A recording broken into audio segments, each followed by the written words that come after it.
Tunisia Bene House vous offre cette émission.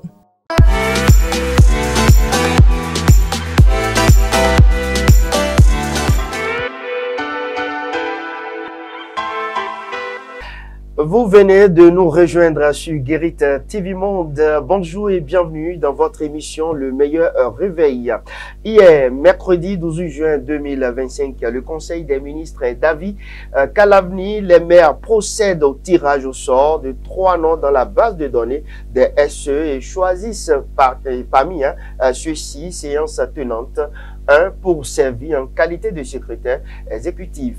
Au lendemain de la prise de cette décision, nous recevons pour vous en fin d'émission dans la page invitée l'actuel maire de la commune d'Adiara, Germain Wonvo-Egbe. Comme chaque matin, mesdames et messieurs, c'est avec la rubrique de la une des journaux qu'on commence donc ce matin. Et Bérangère Boléan est déjà dans ce studio. Bérangère Boléan, bonjour. Bonjour à vous, Chamsdine Badaro. C'est à vous de nous présenter donc la une des journaux. À tous, bonjour. Ce jeudi, on démarre la une de la presse avec le quotidien Matin Libre qui titre en sa manchette « Politique nationale, le PCB rame toujours à contre-courant ». Le quotidien L'Informateur a pris en titre « Conseil des ministres, les maires à l'honneur s'exclame le quotidien ». La boussole de son côté titre également « Conseil des ministres, désormais 3 profils à tirer au sort pour la désignation d'un secrétaire exécutif ». Le quotidien, l'autre quotidien a pris en titre « Polémique au sujet de la création de l'Union progressiste Le Renouveau, une clarification judiciaire paraît plus inquiétée ». Le quotidien Dynamisme Info a pris en titre « Brouille à l'UPR, négociation avec Maître Adrien Rongweji, l'option à faire ». Le quotidien La Primeur de ce matin titre « Réforme de la décentralisation, Talon répond aux doléances des maires avec 4 décisions ». Le Paracret de son côté titre « Famille, amis et proches out, Talon tiendra-t-il parole sur le choix de son dauphin ?» s'interroge le quotidien. L'emblème du jour a pris en titre « Enfance maltraitée au Bénin, Vidomégon, victime du silence ».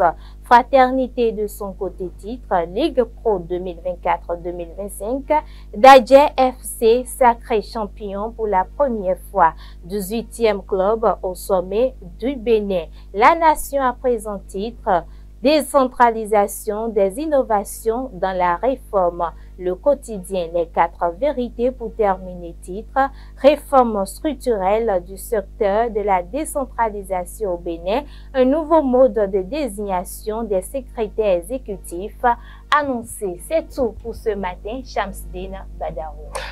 Ce n'est pas encore tout, Bérangère Boléan, c'est à vous de nous présenter également le bulletin d'information.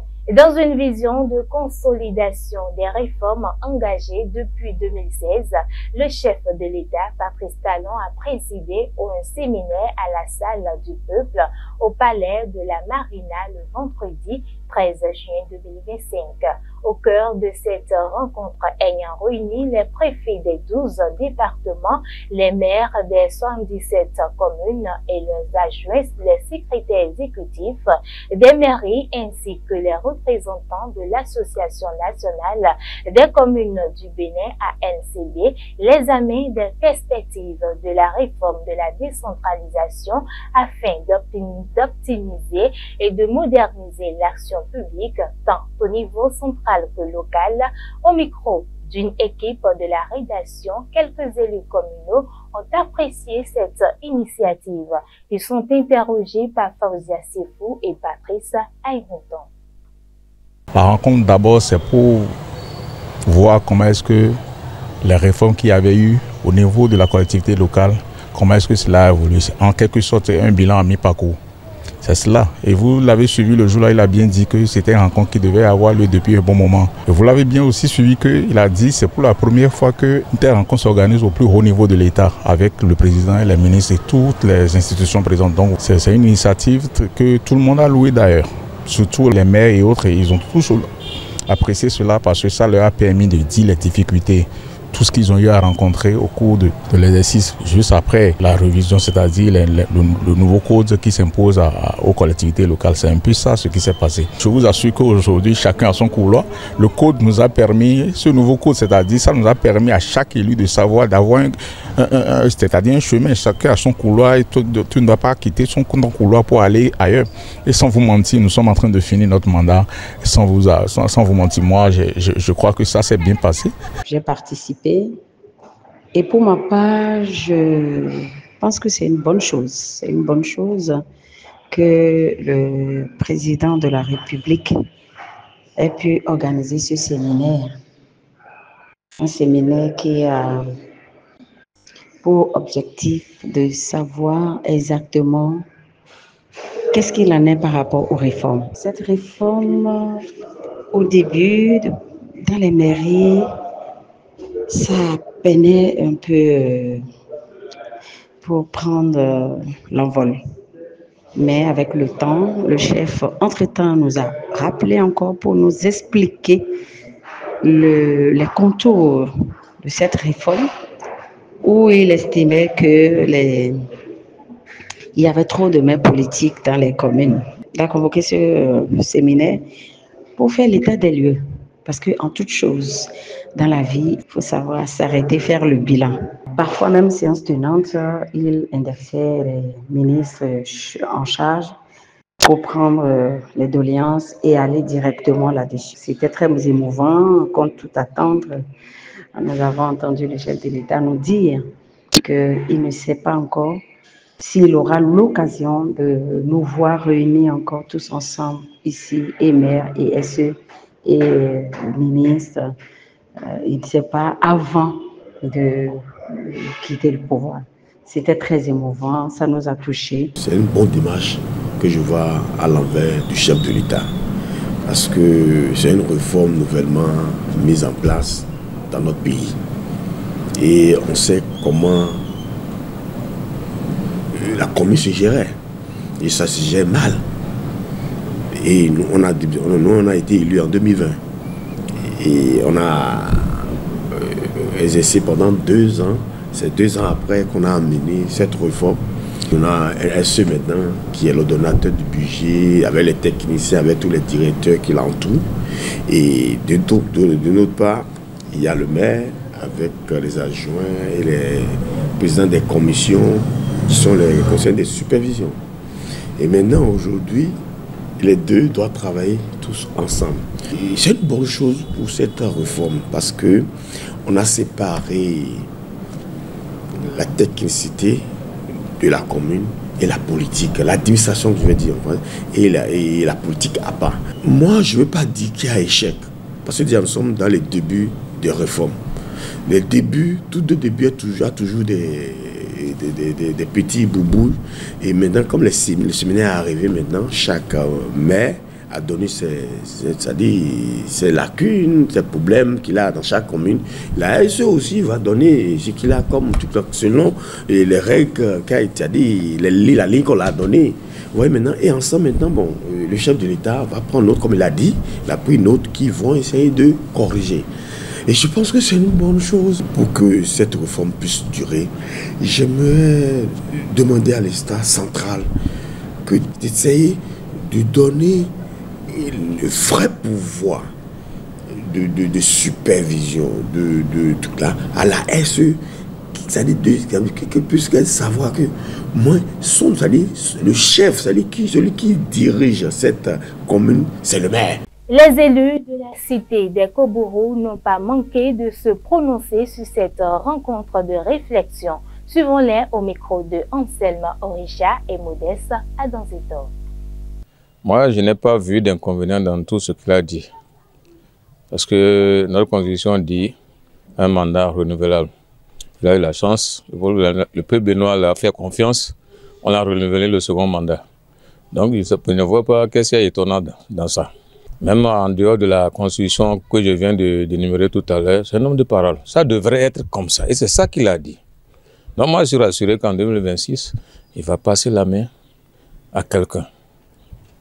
Peut-être que si on va demander mon point de vue, je veux que ça soit une continuité.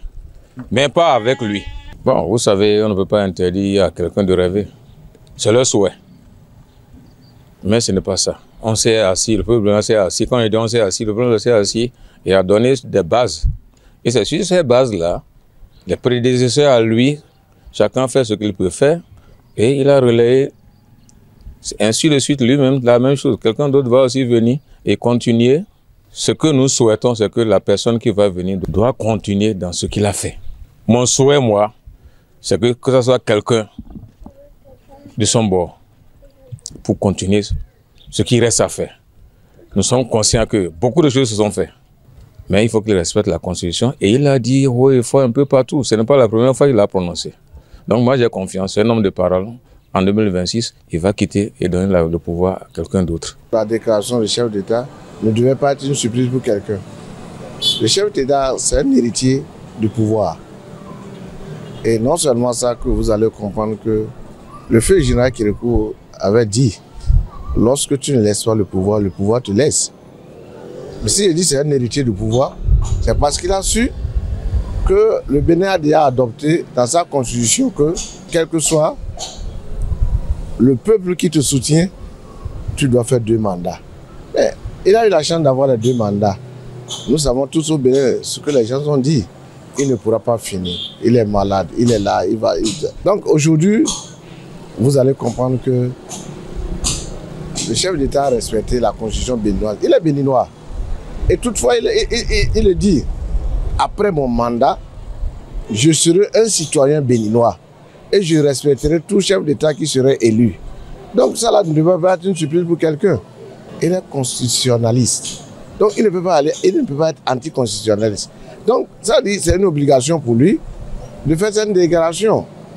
Donc le Bénin c'est pour nous. On ne peut pas construire un Bénin aujourd'hui en état de santé et encore vouloir le contraire de ce Bénin là.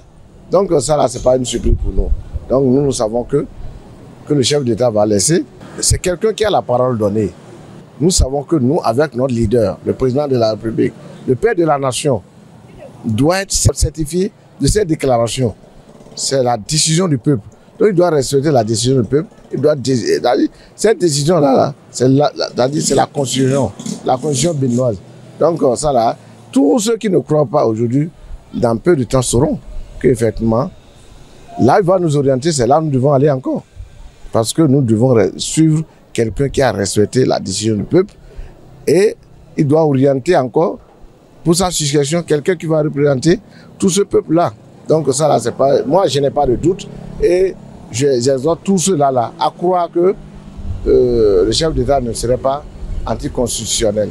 En bref, sur image, une nouveauté dans le mode de désignation des secrétaires exécutifs de communes. Après ce séminaire, désormais, les maires procéderont à un tirage au sort de 3 noms dans la base de données nationale avant de choisir l'un d'entre eux science tenante. Cette mesure vise à garantir une meilleure collaboration en permettant aux édiles d'avoir une idée préalable du profil de leur futur bras droit. C'est une décision prise en Conseil des ministres de ce mercredi 18 juin 2025. Le gouvernement a également reconnu la nécessité d'une implication plus accrue des maires dans le suivi des projets pilotés par l'État central dans leurs communes respectives. Objectif, renforcer la synergie entre les niveaux local et national pour une exécution plus fluide des politiques publiques.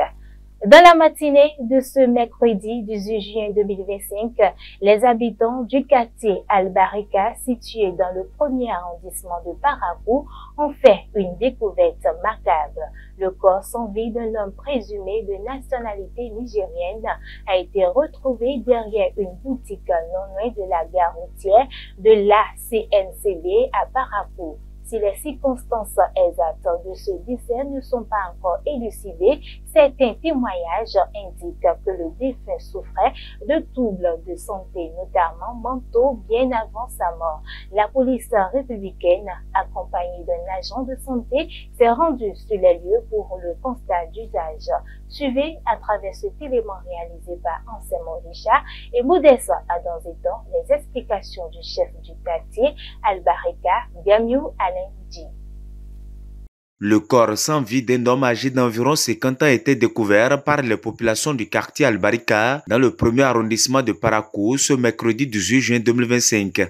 Alerté, le chef du quartier s'est rendu sur le lieu pour le constat d'usage. Il a évoqué les démarches menées à la suite de cette découverte macabre. Une dame est venue me voir, soit disant que à la devanture de sa boutique, qu'il y a un monsieur qui est couché et que le monsieur l'empêche d'ouvrir la boutique et de vaquer à ses occupations. Et c'est comme ça que je me suis déplacé, je suis venu sur le terrain. En face de sa boutique, il y avait réellement un monsieur qui était couché là. Bon, j'ai essayé de le relever, il s'est mis assis. Je lui ai demandé qu'est-ce qu'il fait là. Bon, il n'arrivait pas à sortir une phrase de sa bouche. Et j'ai demandé à ce qu'on m'aide à le relever. Effectivement, on m'a aidé à le relever. Je l'ai déplacé, je l'ai mis à côté. Donc c'est après ça que moi je me suis déplacé. J'ai demandé à la dame de mettre au propre la devanture de sa boutique et qu'elle peut ouvrir. Une heure de temps après, aux environs de 9 h, il y a un enfant qui est venu encore m'appeler pour dire que le patron a demandé à venir voir. Il semble que le monsieur est décédé. Effectivement, je suis arrivé, j'ai regardé, j'ai touché son pouls et ça ne battait plus. Et j'ai conclu que réellement il était décédé. Tout de suite, je me suis rendu au commissariat. J'ai d'abord appelé le chef du premier arrondissement, puisque c'est dans sa localité, et il m'a donné les consignes. Donc je suis resté avec le commissaire de Tibona. Tout de suite, on a appelé le médecin-chef du centre de santé de Tourou, et qui nous a envoyé une dame qui est venue faire donc l'autopsie. Selon les témoignages des habitants, le défunt, dont l'identité reste pour le moment inconnue, aurait été souffrant avant son décès. Lorsque je me suis renseigné auprès des ressortissants du Niger, puisque c'est un Nigérien, et ils ont dit que c'est un monsieur qui est un peu malade et qui se balade de temps en temps tout autour de l'Autoga, qui ne se sentait pas bien. Là, avant-hier, il a même fait une prière à l'intérieur de la mosquée qui est à côté là. Il a demandé même à ce qu'on lui fasse des gestes pour qu'il puisse rentrer, aller se faire soigner chez lui. Bon, je crois que les gens lui ont fait des gestes, mais ça n'a pas suffi. Donc il est resté toujours sur place, il n'est pas rentré. Ils ont un consul quand même, disons, honoraire au niveau de Parakou ici. Ils ont aussi un président des ressortissants du Niger qui sont en train de tenter maintenant de l'appeler pour voir aussi les conduites à tenir. Jusque-là, on ne connaît même pas d'abord les membres de sa famille. Il n'a pas une pièce sur lui, aucun papier sur lui, pour qu'on puisse quand même identifier ses parents qui sont immédiats, qui sont dans la ville de Parakou ici. Sur lui, il n'y a pas un portable. Il a quand même la cinquantaine, je crois, il doit avoir la cinquantaine. Le chef du quartier Al-Barika profite de cette situation pour lancer un appel aux populations, invitant les personnes étrangères à la localité à se faire enregistrer auprès des autorités locales. On ne va pas cesser de le dire. On a souvent demandé à ce que, quand les étrangers viennent comme ça, venir se faire enregistrer. Si entre-temps il était venu se faire enregistrer, aujourd'hui, on aurait quand même connu son nom, son prénom, et il est venu d'où, de quoi souffre-t-il, on aurait su ça là au niveau du conseil local. Mais les gens ne viennent pas se conformer à cette réglementation-là. Ce qui fait que quand il y a de ces cas-là, nous-mêmes on est dépassés, on est obligé de nous référer à la police, aux agents du centre de santé, au procureur et à la voirie.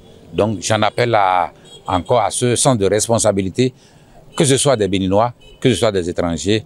Quand vous avez des locataires, des personnes qui viennent prendre des chambres dans vos maisons, essayez de venir les déclarer pour que nous ayons leurs photos, leur identité complète. Aux dernières nouvelles, le corps du défunt a été déposé à la morgue en attendant la poursuite des enquêtes.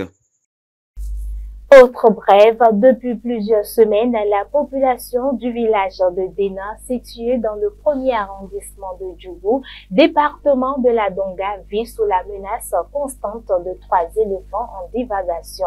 Ces animaux échappés de leurs habitats naturels, errant dans les environs causant d'importants dégâts matériels et nourrissant une inquiétude croissante au sein des habitants. À présent, l'actualité internationale.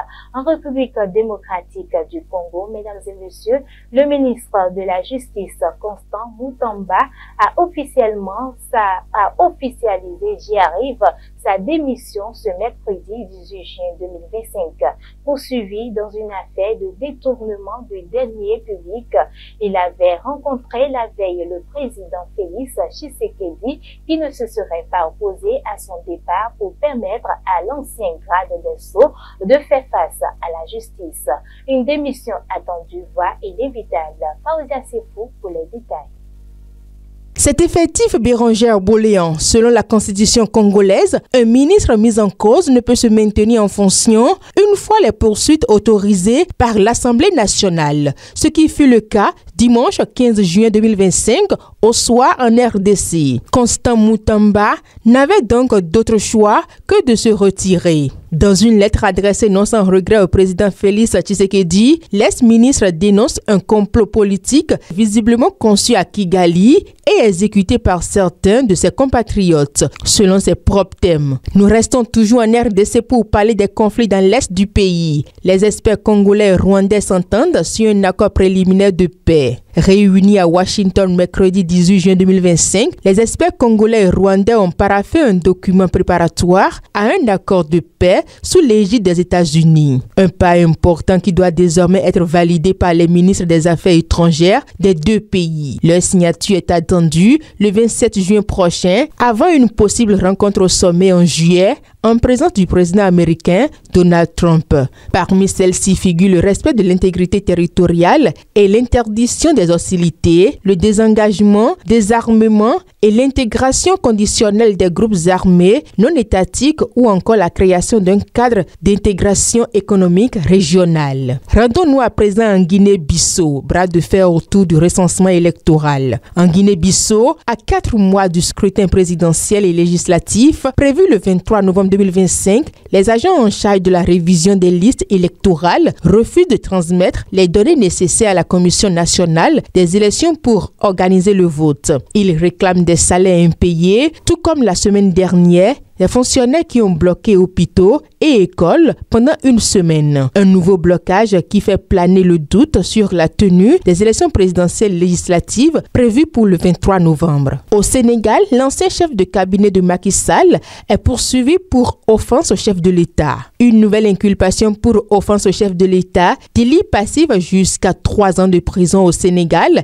et dont la société civile demande régulièrement l'abrogation. Cette fois, il s'agit de l'ex-chef de cabinet du président Macky Sall, Moustapha Diakhaté, qui est poursuivi après avoir critiqué le protocole présidentiel dans une émission de télévision. Et pour terminer, conflit Israël-Iran. Emmanuel Macron plaide pour une option diplomatique européenne. Le président français souhaite que Paris, Berlin et Londres proposent un règlement négocié exigeant de nature à mettre fin au conflit, bien que l'Europe soit aujourd'hui ignorée par Israël. Spectateur impuissant du conflit qui menace et s'embrase entre Israël et l'Iran, le président de la République Emmanuel Macron s'efforce de faire entendre la voix de la France. Il est nécessaire de mettre urgemment fin à ces opérations militaires qui sont porteuses de lourdes menaces pour la sécurité régionale, a plaidé le chef de l'État lors d'un conseil de défense et de sécurité nationale mercredi 18 juin. Paris, dit-il, souhaite mettre un terme définitif au programme nucléaire iranien, mais pas la négociation et non pas la force.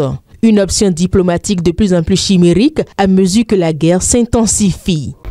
En sport, mesdames et messieurs, la finale de la Celtics League Pro, initialement attendue le samedi 14 juin, s'est finalement jouée ce mercredi 18 juin au stade de Grand Popo. À la fin du match, Dadje FC, le club d'Aflaoué, a remporté le match au terme de la fatidique séance des tirs au but et devient champion du Bénin pour la première fois de leur histoire.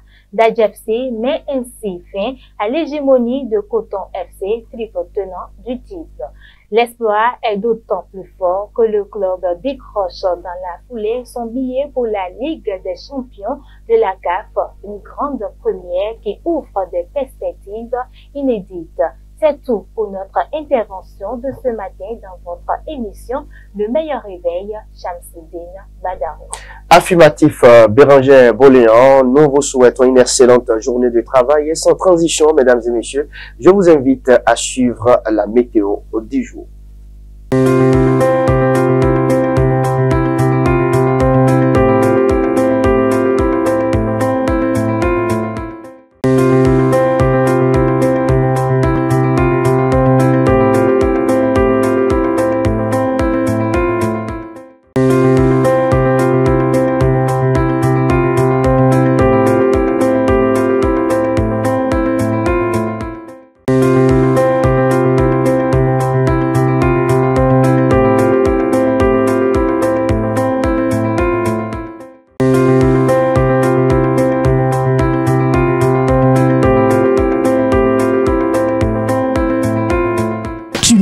Bene House vous offre cette émission.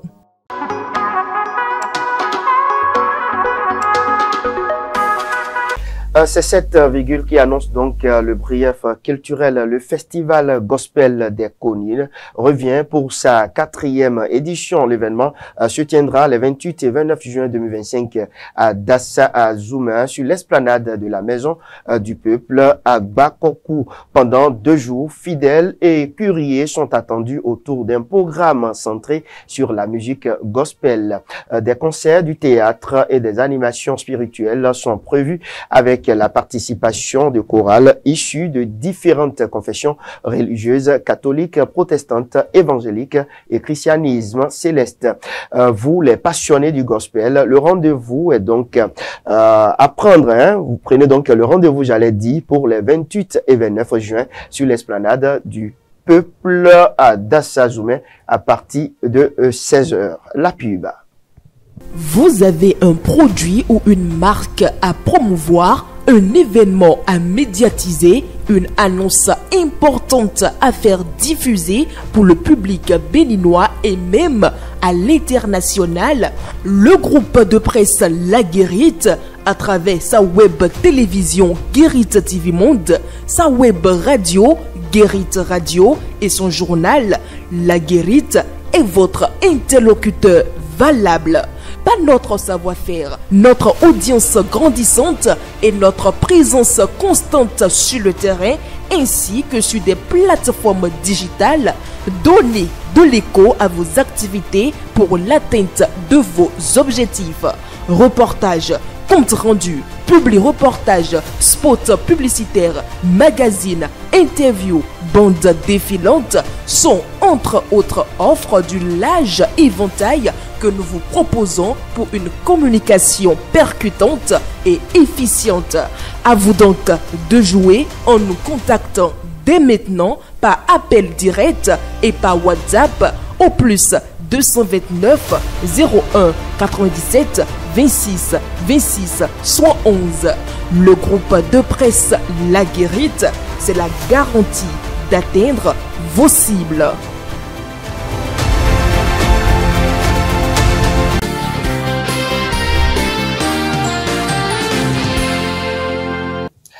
Nous recevons ce matin, mesdames et messieurs, le maire de la commune d'Adiara,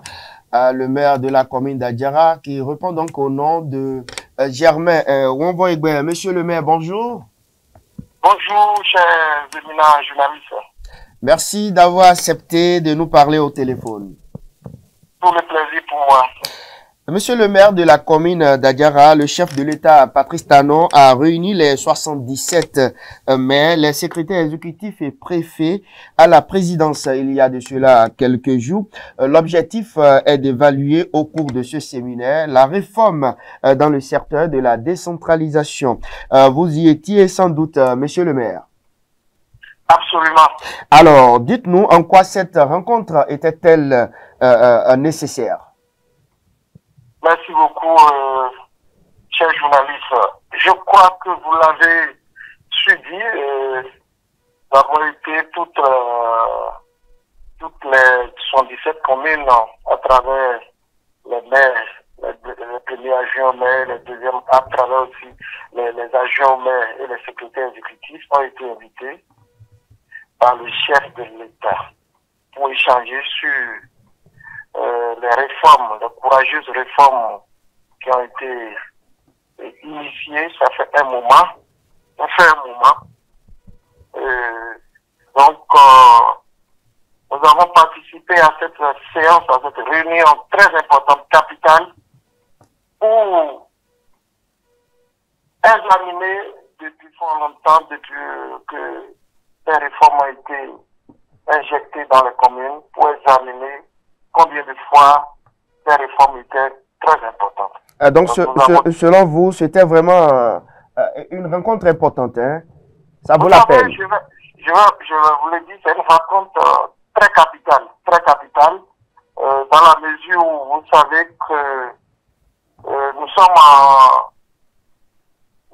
en train de faire un essayage d'une réforme courageuse. Et aujourd'hui, nous sommes convaincus, toutes les communes sont convaincues que nous avons besoin de cette réforme pour faire amorcer le vrai développement dans nos différentes communes. Monsieur, oui, allez-y. Nous avons besoin des hommes de qualité, des femmes de qualité pour compléter le personnel dans chaque commune. C'est pour cette raison fondamentale que cette réforme a été initiée.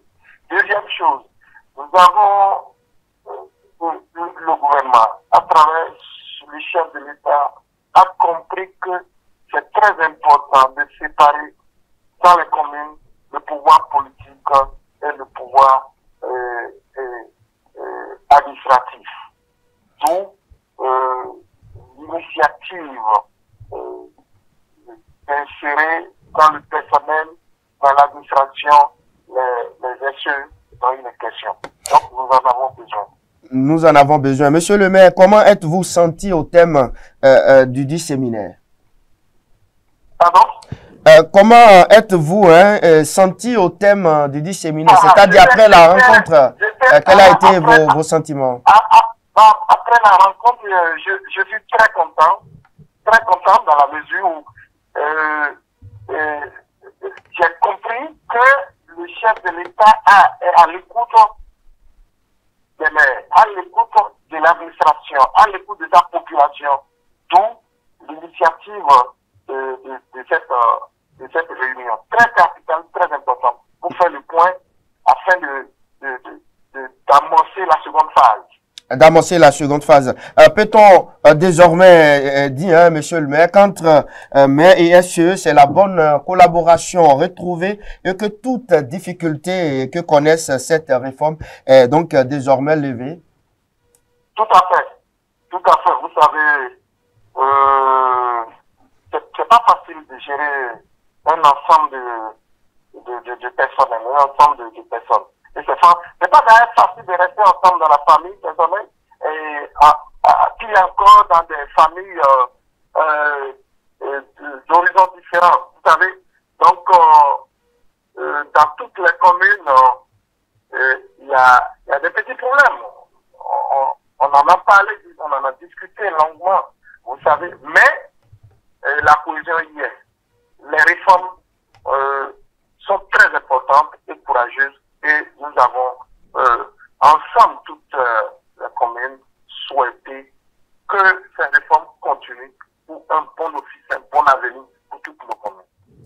Monsieur le maire, j'aimerais on va mais le constat qu'on peut faire, ce séminaire d'évaluation vient à quelques 10 mois de la fin du pouvoir Talon, n'est-ce pas tard, puisque les difficultés de cette réforme ont commencé dès les premiers mois de sa mise en œuvre et les acteurs et autres observations n'avaient de cesse de tirer sur la sonnette d'alarme, Oui. Je n'ai pas bien compris la question. Je disais tantôt, monsieur le maire, que cette réforme ou ce séminaire arrive à 10 mois de la fin du mandat du président Patrice, du chef de l'État. N'est-ce pas tard, puisque les difficultés de cette réforme ont commencé dès les premiers mois? Non. À mon avis, ce n'est pas tard, puisque l'administration est une continuité. Vous savez bien que l'administration est une communauté. Et il fallait faire un certain nombre de mois ou d'années avant d'aller à des constats. Si on l'avait fait vite, on aurait omis des choses. On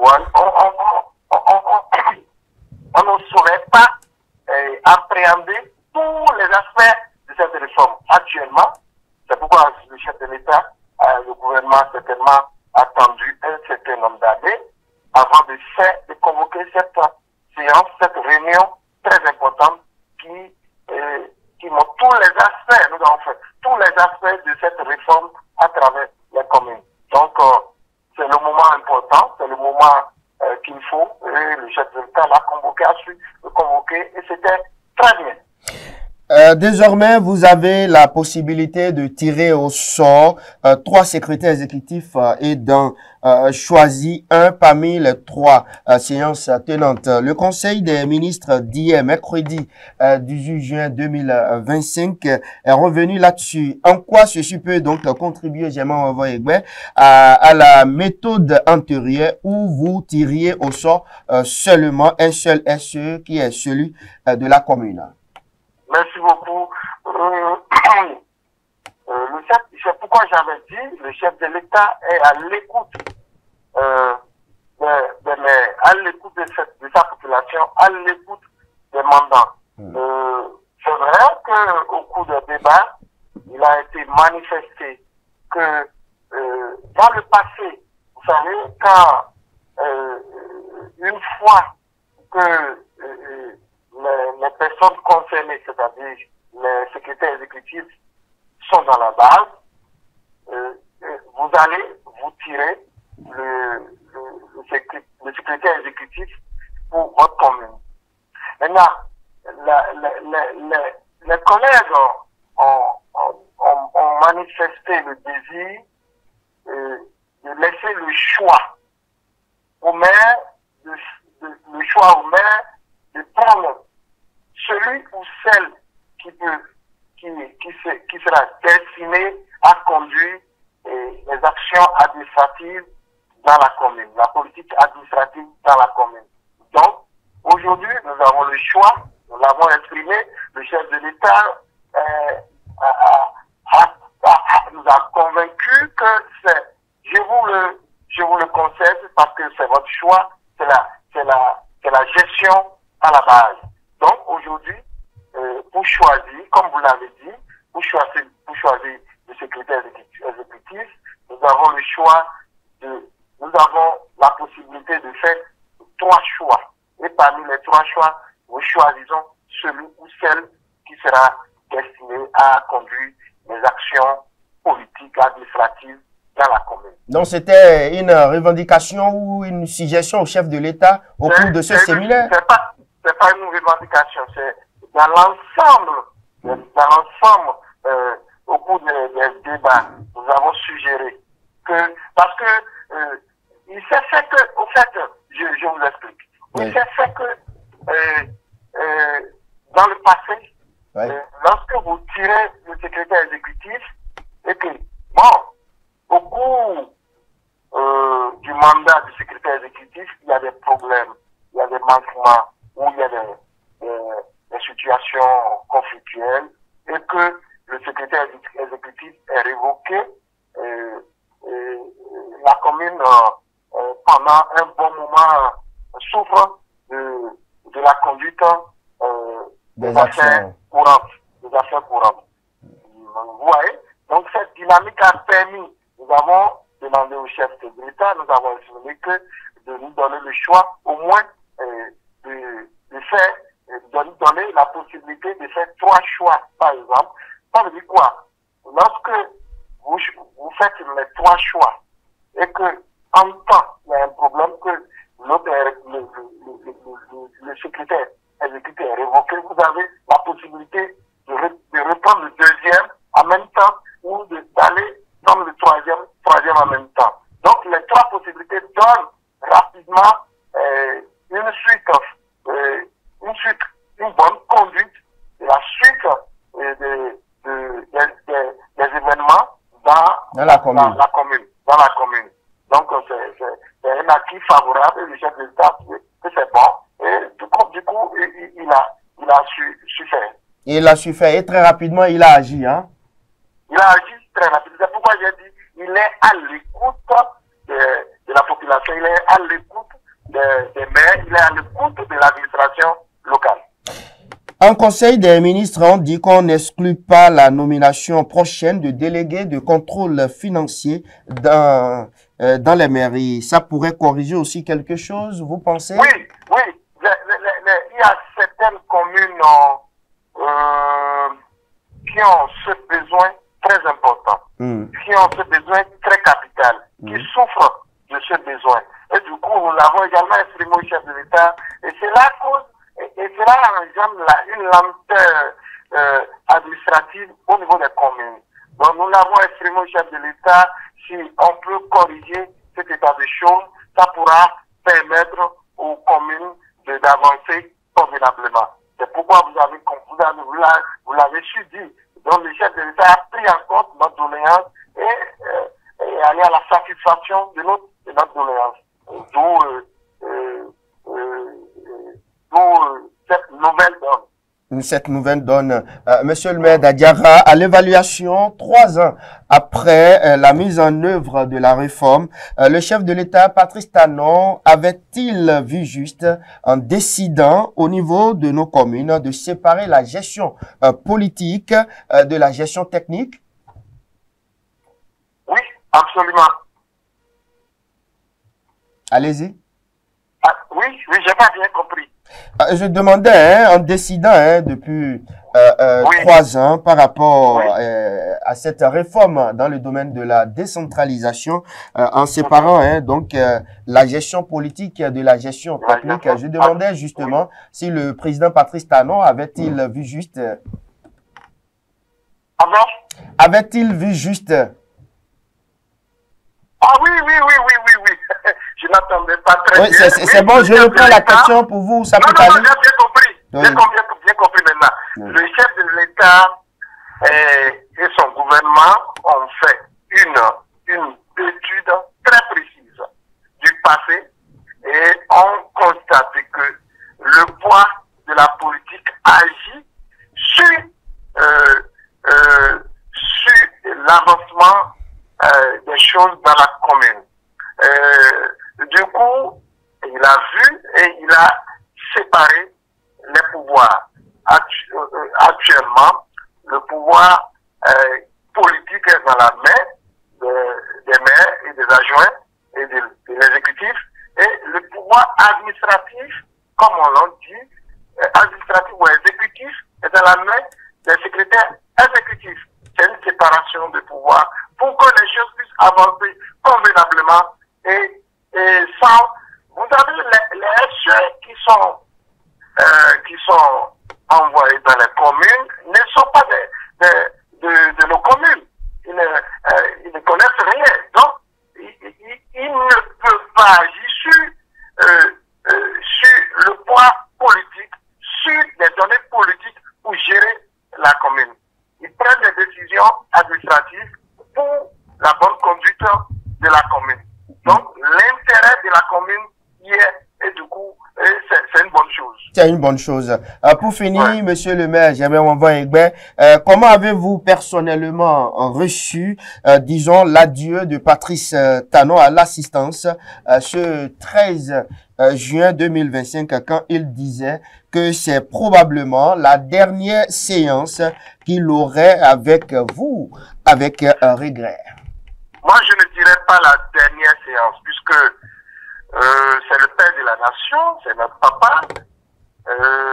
Tout ce qu'il a fait jusqu'à présent, je crois que nous lui devons, toutes les communes ensemble, nous lui devons un grand merci. Oui. Nous lui devons un remerciement infinissable. Nous devons quand même, vraiment, avec tout le pays, tout notre pays, le Bénin aujourd'hui, de vue de l'extérieur, vu de l'extérieur, tout le développement avancé, toutes les transformations, en tout cas, aujourd'hui, le père de la nation restera toujours le père de la nation. C'est au revoir. Moi, je ne dirais pas un au revoir, je dirais peut-être le chef de l'État ira se reposer un peu pour prendre encore de l'énergie pour se préparer. Parce qu'il ne peut pas laisser, à mon avis, moi je dis, il ne peut pas laisser le pays d'aussitôt, laisser ses enfants d'aussitôt. Il doit rester conduire ce pays véritablement à une transformation complète. Et on a besoin de pour ça. Vous voulez dire quoi par là? Je veux dire, le chef de l'État doit rester à côté, même si le chef de l'État, son mandat s'en va vers la fin et qu'il doit partir, mais il doit rester à côté de cette équipe qui doit conduire dorénavant les actions gouvernementales pour continuer par imbiber cette dynamique tant attendue à notre cher pays, le Bénin. Monsieur le maire d'Adiara, à votre conclusion, nous sommes au thème de cet entretien téléphonique. Conclusion, je voudrais vous remercier parce que sans vous, nos populations ont besoin des informations, nos mandats ont besoin des informations, le peuple béninois a besoin d'informations. Et grâce à vous, grâce à votre canal, nous exprimons et nous communiquons avec nos populations. Je voudrais remercier le gouvernement du président Patrice Talon et le président lui-même pour cette courageuse, cette réforme qu'il fallait inventer pour toutes les communes, pour le bon développement de nos communes. Bientôt, les communes vont se prendre.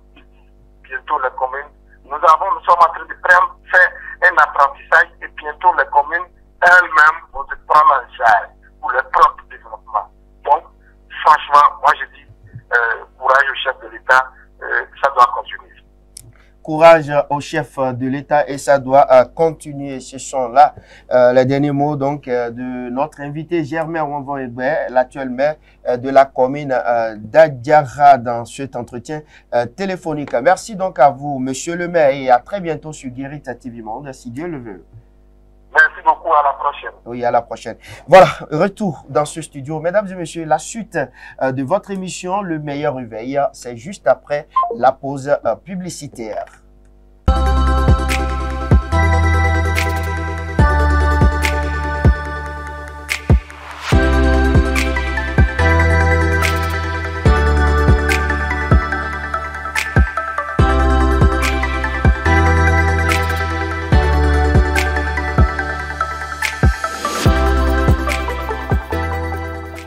On retrouve à présent Anselme Orisha pour la revue de presse.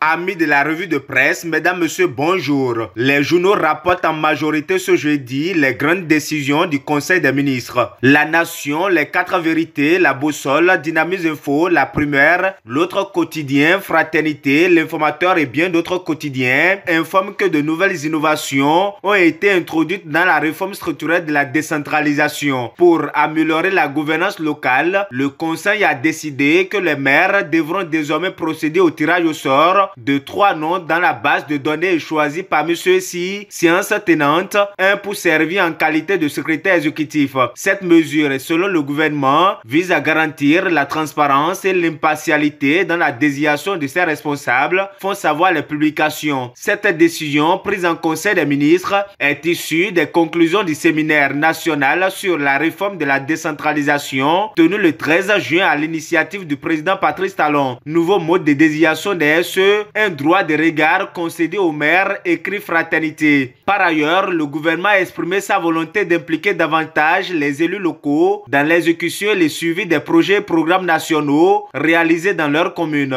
Une meilleure coordination est attendue pour garantir l'efficacité des actions de développement local. Pour répondre aux plaintes relatives au retard dans le traitement des contentieux liés aux marchés publics communaux, l'État prévoit d'accélérer les procédures en collaboration avec l'autorité de régulation des marchés publics, ARMP. Toujours selon le relevé du Conseil des ministres relayé par les quotidiens, le gouvernement envisage de désigner un délégué du contrôle financier par commune afin de résoudre les lenteurs causées par le cumul de responsabilités chez certains directeurs couvrant plusieurs localités. Ces réformes qui seront intégrées dans le code de l'administration territoriale visent à rendre la décentralisation plus efficace, participative et réactive aux réalités locales, conclut la Nation. Pendant ce temps, Dynamis Info et l'autre quotidien reviennent sur la crise qui secoue le parti non progressiste Le Renouveau. Si les derniers pensent qu'une clarification judiciaire paraît plus indiquée pour trancher définitivement cette affaire, le premier estime plutôt qu'une négociation avec Maître Adrien Ongbedi est l'option à privilégier. Car avec la tournure que prend le débat sur tous les arguments juridiques de part et d'autre, ceux qui pourraient estimer vainqueurs peuvent sortir déplumés du bras de fer engagé. Il s'agira donc pour Dynamis Info de chercher à négocier pour corriger ce qui peut l'être afin de sauver les meubles. Autrement, l'UPR, dans cette sorte de division en son sein, paiera le prix lors des élections générales de 2026 avec la possibilité pour les militants d'opter pour l'une des deux sensibilités en accord. La balle est beaucoup plus dans le camp du président Joseph Diogbenou, appelé à poser les premiers pas pour la réconciliation, estime aux confrères. Mais avant, il faudra ranger de côté les actes de nature à humilier ou à rabaisser le camp Ongbedi qui laisse libre cours à la correction des omissions, prévient le journal. En tout cas, inflexible même face aux injures, le camp affilié à Ongbedi attire l'attention sur cette maldonne qui donnerait au PRD le droit de revendiquer son statut de parti sur l'échiquier, même après l'acte de fusion avec l'UP. Dans la suite de cette revue de presse,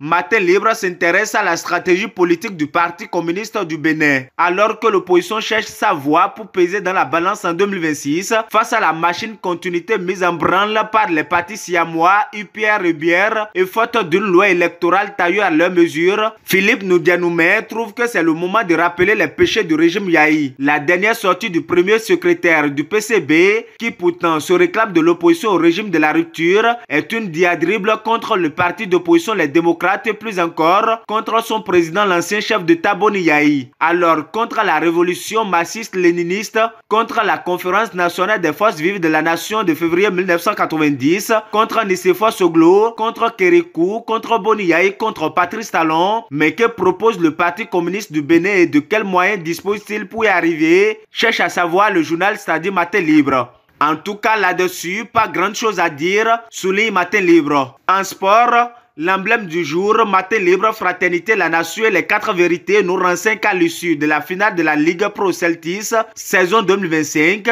Dadji FC détrône Koto FC et entre dans l'histoire en s'offrant son premier titre. Démarré le 21 septembre 2024 à Djougou, la Celtics Ligue Pro saison 2024-2025 s'est achevée ce mercredi 18 juin 2025 au stade Omnisport de Grand Popo avec un match d'appui entre les deux champions, Dadji FC et Koto FC des deux zones. Une rencontre au sommet qui a tenu toutes ses promesses. À l'arrivée, Dadji FC a triomphé après le preuve fatidique des tirs au but. Une première dans l'histoire du club après 18 ans d'existence, fait savoir Matin Libre. Désormais détenteur du titre de champion, Dadji FC représentera le Bénin dans la plus prestigieuse compétition des clubs en Afrique, la Ligue des Champions, et son dauphin, Koto FC, participera à la Coupe CAF. Amis de la revue de presse, mesdames, messieurs, ainsi va l'actualité telle que vue et traitée par les parutions ce jeudi. Merci de nous avoir suivis. À demain. Merci à vous, Anselme Orisha, pour votre présentation de la revue de presse pour le compte de ce jeudi 19 juin 2025. La citation du jour à présent. En amour, ne cherche pas une poche pleine, mais un cœur sincère. L'attention, le respect et l'amour vrai attirent bien plus que l'argent. Ils construisent une richesse durable à deux. À demain, dès 7 heures.